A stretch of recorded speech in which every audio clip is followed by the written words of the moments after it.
Contradicting Comey, the White House responds to the former FBI director's testimony on Capitol Hill about why he documented a meeting with President Trump. I was honestly concerned that he might lie about the nature of our meeting. No, I can definitively say the president's not a liar. And I think it's frankly insulting that that question would be asked. President Trump remains mostly silent tonight, but he did tell a group of supporters today that his administration is, quote, under siege, but will emerge bigger and better and stronger than ever. Here are the key points that we learned from today's testimony, which was broadcast live on Channel 4 and News4Jax.com. James Comey said the Trump administration, quote, chose to defame me and the FBI using lies, plain and simple. He believed President Trump was looking to get something in exchange for granting his request to stay in the job.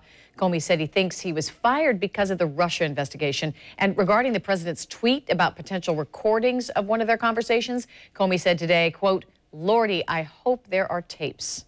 Tonight, we're getting perspective from a former FBI agent. But we begin with Lindsay Gardner, who's breaking down the Comey testimony. Lindsay? Well, Mary and Kent, Trump's personal attorney firing back, saying James Comey is a leaker, and he denied the president ever tried to influence the Russia investigation and said President Trump feels completely and totally vindicated. We're talking about a foreign government that, using technical intrusion and lots of other methods, tried to shape the way we think, we vote, we act. That is a big deal. And people need to recognize it. It's not about Republicans or Democrats. They're coming after America, which I hope we all love equally. Former FBI Director James Comey trying to relay the importance of the federal investigation into Russian meddling in our presidential election. He admitted under oath during questioning that he felt pressure from President Trump to drop a potential investigation into Michael Flynn. I took it as a direction. Right. I mean, this is the President of the United States with me alone saying, I hope this.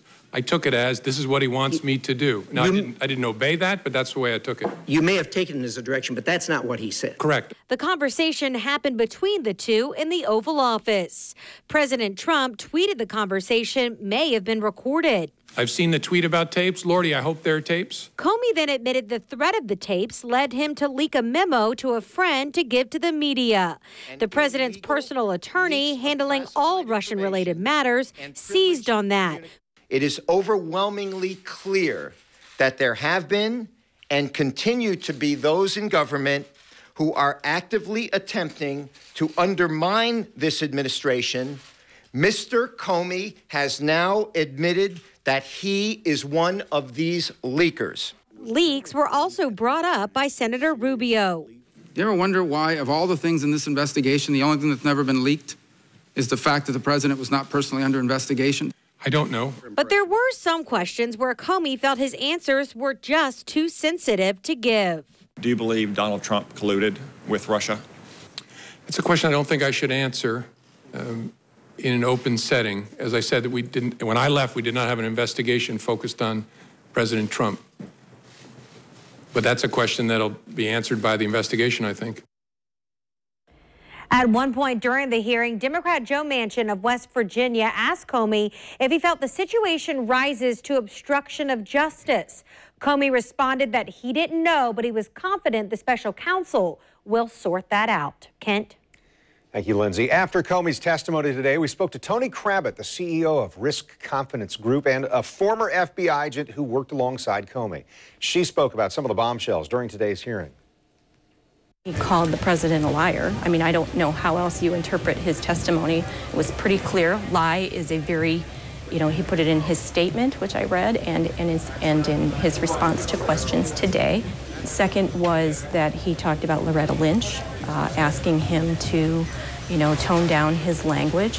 I think that makes some sense now why he made his statements. Thirdly was the fact that, those investigations, that he leaked information. His ability to remember something. This was a very sensitive, highly scrutinized investigation, a lot of noise out there of things that were not accurate, things purported to be classified, which, he said there's so much out there that's not accurate.